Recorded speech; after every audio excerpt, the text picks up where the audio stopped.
how are you feeling, man? When the dawn of the movie release, like, what does that feel like when you're about to take it into the world? It feels good. Yeah. I mean, we made it to be seen, and the momentum is building. You can feel the excitement, you know? So it's very encouraging, and yeah, I'm looking forward to the big.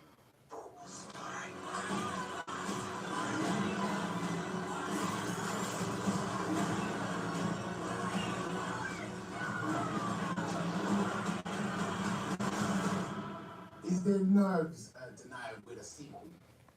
Sure. But I think, this was a very particular type of sequel for us. And it was really dedicated to our dear brother's memory, Chadwick Boseman, and the legacy he created. So it was really purposed around honoring him. And so there's the goal really was to do that and really give our all to that. And so the hope and the prayer is that that is felt by the audience. Letitia, when it was announced that we was getting a sequel, Marvel fans are crazy. We're like, we want it tomorrow. It feels like a long wait for us. Does it feel as long as a wait for you guys? Oh man, you know what? Time, you definitely feel the time because, it's a journey. We had the journey with the first one, and then we had to spend that time allowing everybody to just celebrate it alongside us. I remember when the first film came out, there was already memes on Twitter with me and, with me, Danai, Lupita, just them picking out the trailer, predicting what it would do in the box office, like just massive support. So that needs its own time to have a life. We have award seasons and stuff like that. And then our brother passed, and that is a time of mourning. That's a time of processing that's been really hard and still happening. So then we come into this film. It's a journey, but one that was worth waiting for, and one that was worth us all just dedicating to, because we have the finished product, and we're hoping that it inspires many people. Do you remember that first meeting? What was that like? What was the feeling like in the room? It was a table read, didn't it? Yeah, table read.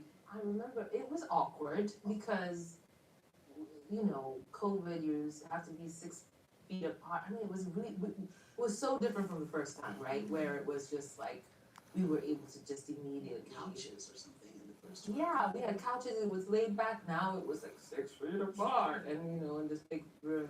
We were going through a lot. We had to process a whole lot of emotions. It was very clear that there was something missing, something big missing. But I remember Ryan said something before we started the read that was very centering, and just again a reminder of why we're here, what we're doing this for. And we got to the read, and as we read, it just started to feel more possible, And then you see the new cast and what they're bringing to it, and it was very informative. One thing I loved about the movie is, without giving away any spoilers, some of the dialogue, some of the script, when you're referring to T'Challa, it feels like you're referring to Chadwick. Like, it feels like you're talking about the same person in the way that it was written beautifully. Was it hard to deliver some of those lines? Yeah, 100%. You had to, in a way, you had to be very sensitive to the scene and what it needed. Some scenes you want to break down and cry, but you can't. You just have to give the line a matter of fact. But, it's still there. Like, that's one of the things about this project that's been one of the hardest. Like, you can't run from it. You just have to walk through it, and we walked through it together. And we just made sure that, every line, every scene was just dedicated to him. I knew he was listening, do you know what I mean? Like, I was like, bro, I know you're here. And we're not going to let you down.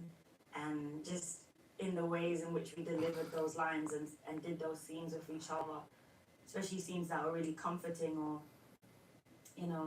scenes that discussed how our characters were trying to move forward. We just tried to dedicate it to him in every nuance of those moments. It's super powerful. I think it was the perfect to Chadwick. I think you guys did an amazing job. And all three of you kicked ass in the movie, man. Like, how was training for this in regards to combat training for this movie this time around? It was intense. It felt more intense, maybe because I'd be coming out of COVID. We were coming out of a lockdown situation. It was like one of the first things I did outside of being in my house for a year, you know, so I think there was something about that, but also just, there was just different challenges with, you know, the face-offs that the characters are having, but, ultimately, like, it was really intense, and in a gratifying way, because, you know, you want, that's such a part of the characters is like, how they move with their bodies and go into combat is a part of how they think, and so, you know, you want that to, you get deeply training is actually character building. We're used to seeing Okoye as just this badass, like, but you really tapped into like the sensitive side this time. Was that obviously with the situation? Was that a lot easier to do this time around? It was really story, you know, there was just a lot of, the story really lended itself to that journey for her. I don't know how great she is at processing grief and that journey, you know what I mean? So the idea of being in more vulnerable moments was, considering all that they've all been through, was just extremely organic. We spoke about the training, but there's a lot of movie was underwater as well. You guys good swimmers before the movie, or did you get some extra training? I got some extra training. I definitely got some extra She's training. the pro. She's an Olympic swimmer. So Yeah. I don't know what Olympic. She's an award-winning swimmer. Debunking the myth that black people can't swim. I love that. Yes, I'm against that myth. I'm against that. I love that. You know, I want us to like really do a drive for black kids swimming now, you know, because Oh yeah. it's an important life skill. What was it like getting in the water and doing loads of the action down there? How was that for you? Well, before this film, Ryan sent me a text message, cryptic text message, saying, on the scale of 1 to 10, how well can you swim? Okay. And I said 4, because I swim like a panicked puppy. I did. And so I was like, and he was like, okay, so maybe you might need lessons. And so I started taking swimming lessons. And then I went a step further and I did this thing called extreme performance training, where it is to increase your breath capacity by performing tasks underwater. Oh, wow. So like carrying weights and walking across the bottom of a pool and things like that. My thinking was, they're going to be asking me not just to swim, to act as I'm swimming and probably have combat and all that. And I need to be more comfortable in the water than they needed to be. Combat training, swimming, all of this stuff sounds very difficult, but I think the most difficult thing about being in the MCU is keeping the secrets. You just shut your mouth. I know, but how do you even train yourself to do that? Go ahead. No. Hit them. No.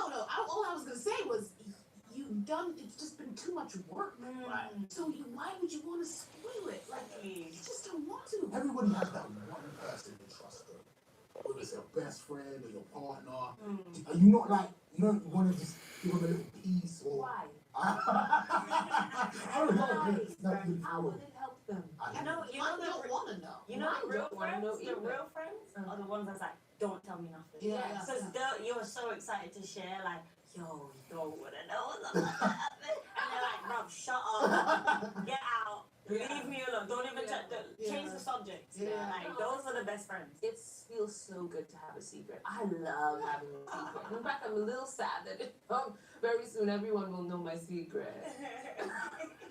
After the humongous success of the first Black Panther, it was said, like, this is going to change Hollywood and we're going to see more black movies like this. Do you feel like you guys have seen it, you guys are in Hollywood? Has there been the change that we thought we were going to see in Hollywood? I see you guys looking at each other. I'm going to start with you. I think change is incremental, and I don't think it's fair or wise to put the onus of change on one film, you know? And so we did what we did, and I think it has inspired a whole lot more work. There's a lot of things that might be happening, and the people doing them will not say, we're doing this because of Black Panther. But I have definitely been a part of projects that those kinds of projects were not coming my way before Black Panther, you know? And so making any film is a miracle. Like from concept, actual execution and release is an absolute miracle. So I think it's too soon to be patting ourselves on the back and saying we did it. I think we continue in that vein, and in this film, we're pushing that legacy even further. Now we have a predominantly female-led film, and we already did something like that with the first Black Panther. But now, in the absence of T'Challa, the women have taken the fore of this in a remarkable way, and that this film is as big as it is, and with that feminist agenda, it's so cool. And hopefully there's more, coming out of that.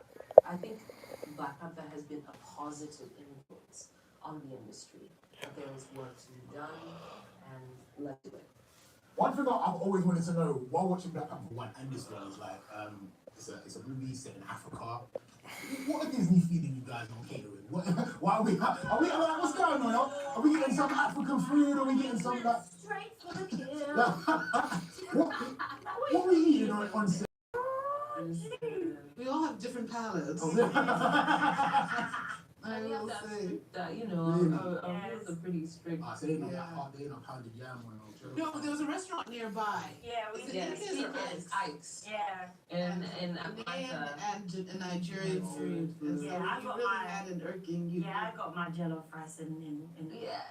Yeah, I got my, Yeah, got my my jello fries. goosey, you know, we got it. So you guys enjoy this part of the promotional part of the movie? Like you have to come to the UK, you go to the US, you just go to Nigeria. Is all of this fun for you guys? You seem like you're having an amazing time, but it does feel like quite a part of the job as well. Yeah, it's intense. It's a lot of hard work. And then also it's like, come on, reality check. We're living our dreams. Like we're not taking this for granted. It is a lot of work. Some days you don't know if you're coming or going. You're just like dropping asleep in the interviews. But we're living out our dreams. We're allowed to express our talents in a way that we never thought would ever happen, But you take it, you get on that plane, you drink your water, and you do your thing, inspire the generations to come.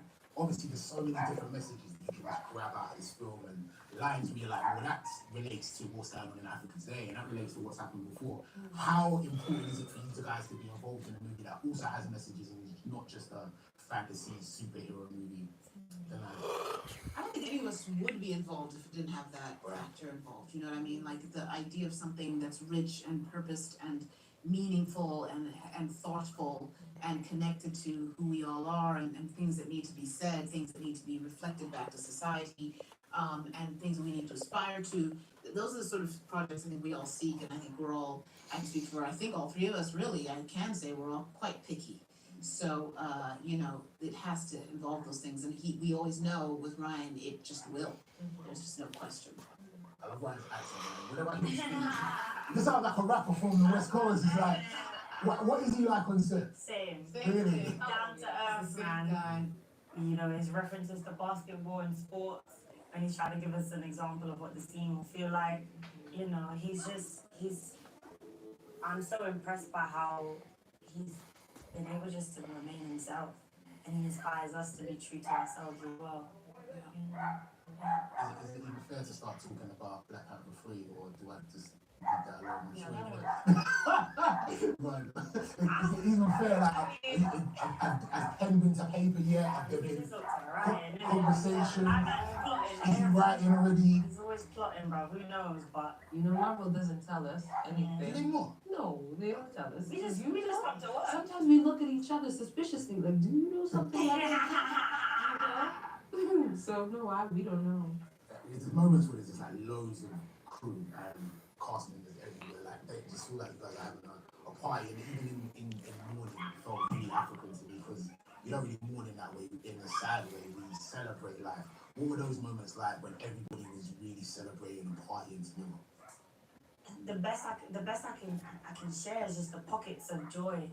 There were so many pockets of joy. Whether it's I got on set with me, Dominique and Danai.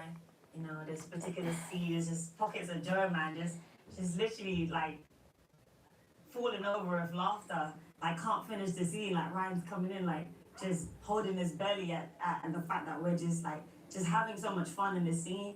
It's hella cold outside, but we're making each other laugh, and we're just just supporting each other. Just pockets of joy that all came together to make this just a beautiful experience with my team.